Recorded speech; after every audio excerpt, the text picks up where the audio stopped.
आज की क्लास में हम लोग पास्कल्स लॉ स्टडी करेंगे। देखिए, पास्कल ने ये कहा कि अगर हम इनकम्प्रेसिबल फ्लूइड को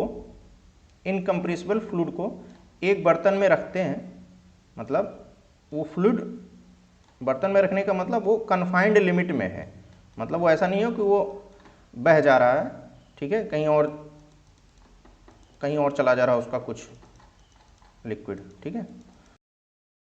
तो अगर एक जगह आप फोर्स लगाओगे, फोर्स लगा के आपने प्रेशर क्रिएट किया, एक जगह आपने प्रेशर क्रिएट किया, वही जो प्रेशर इंक्रीज हुआ अपना, तो वो हर जगह और जो कंटेनर है वो इंक्रीमेंट हर जगह आपको वही देखने को मिलेगा, ठीक है।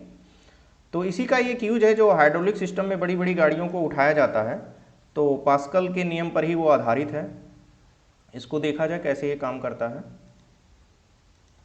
ओके, तो दो पॉइंट हैं पास्कल के नियम में कि एक पहला जो फ्लूइड यूज करोगे वो इनकम्प्रेसिबल होना चाहिए, दूसरा वो एक कन्फाइंड लिमिट में होना चाहिए, मतलब वो एक उसका ऐसे बर्तन में होना चाहिए जो बहता हुआ, मतलब ऐसा ना हो कि जैसे एक नदी होता है वो बह रहा है पानी, लेकिन वहाँ आप नहीं लगा पाओगे। यहाँ एक बर्तन में रखा हुआ है, वो एक कन्फाइंड लिमिट हो गया, तो इस तरह से है, सीमाबद्ध में होना चाहिए। तो अब देखिए कैसे हाइड्रोलिक सिस्टम पर हम पास्कल लॉ अप्लाई करते हैं वो हमें देखना है यहाँ। ओके, अब आइए देखिए, हमने एक साइड फोर्स लगा रहे हैं और वहाँ एरिया कम है, दूसरी साइड बहुत बड़ी गाड़ी रखी हुई है। हमारा टारगेट है इसको कैसे कम, इसको उठाने का देखते हैं कैसे पास्कल लॉ से ये गाड़ी उठेगी कम फोर्स लगा के। जो जिस पे गाड़ी रखी हुई है उधर साइड एरिया ज़्यादा है। अब देखिए F1 हमने फोर्स लगाया तो प्रेशर क्रिएट हुआ P1, तो P1 क्या आ गया, F1 अपॉन एरिया, जितना एरिया है ये पिस्टन का, ठीक है। तो ये फोर्स आ गया, प्रेशर आ गया। ये प्रेशर अब हर जगह पास्कल के नियम के हिसाब से हर जगह यही प्रेशर आपको देखने को मिलेगा, इतना इंक्रीमेंट देखने को मिलेगा। तो इसका मतलब यहाँ पॉइंट पर भी प्रेशर P1 होगा, ठीक है, यही प्रेशर P1 यहाँ आ जाएगा। तो ये P1, तो यहाँ फोर्स कितना होगा भाई, हमने फोर्स निकाला F2 जिधर साइड गाड़ी रखी हुई है, P2 इंटू A2 होता, लेकिन P2 क्या है, P2 है इक्वल टू P1, तो P2 की जगह हमने लिख दिया P1 इंटू A2। अब आपने P1 कैलकुलेट किया है F1 अपॉन A1, ये आपको पता है, तो इस तरह से आपका F2 आ गया A2 upon A1 into F1। तो इस तरह से हमने फोर्स निकाल लिया। फोर्स हो गया आपका इस साइड F2 अपॉन A1, या इस तरह से लिख सकते हो A2 upon A1 into F1।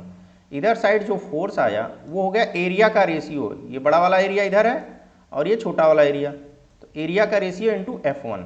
तो F2 जो आ गया A2 upon A1 into F1, ये F2 हो गया इंटू F1। तो अब देखिए एरिया का रेशियो जितना ही ज़्यादा होगा, ये पार्ट जितना ही ज़्यादा होगा उतना ही F2 हमें उतना ही ज़्यादा मिलेगा। तो इस हिसाब से हम कम फोर्स लगाकर F1 कम लगाकर भी हम अच्छा खासा F2 क्रिएट कर सकते हैं, और F2 जब इतना सफिशियंट रहेगा तो अपने आप गाड़ी को अपने आप जो ये फोर्स अगर ज़्यादा रहेगा तो ये बहुत वजन गाड़ी भी उठ जाएगी, ठीक है। तो इस तरह से हाइड्रोलिक सिस्टम इसी मेथड पे काम करता है पास्कल लॉ पर, ठीक है। तो ये इसका एप्लीकेशन है पास्कल लॉ का कि कैसे हम बड़ी बड़ी गाड़ियों को उठाते हैं, हाइड्रोलिक सिस्टम इसको बोला जाता है। चलिए अब पास्कल लॉ का दूसरा यूज देखते हैं और कहाँ एप्लीकेशन है। तो ये तो हो गया यहाँ, दूसरा एप्लीकेशन है डेड वेट गेज में। डेड वेट गेज में इसका यूज है। डेड वेट गेज क्या है, देखिए इसमें क्या करते हैं हम, प्रेशर होता है फोर्स अपॉन एरिया, तो ये एक सेटअप है। तो हम क्या करते हैं, ये एक वेट यहाँ रखा हुआ है किसी एरिया पर, तो यहाँ से हमें प्रेशर पता चल जाएगा क्योंकि हमें वेट पता है m/g, ठीक है। तो m/g फोर्स हो गया और एरिया कितने एरिया पर, तो यहाँ से प्रेशर आएगा। ये प्रेशर क्या होगा, ये तो हमने कैलकुलेट कर लिया फॉर्मूले से। अब टेस्ट गेज से वही प्रेशर चेक करेंगे, क्या वही प्रेशर हमें दिख रहा है कि नहीं। अगर दोनों सेम है तो टेस्ट गेज जो है सही है और वरना टेस्ट गेज में कुछ प्रॉब्लम है।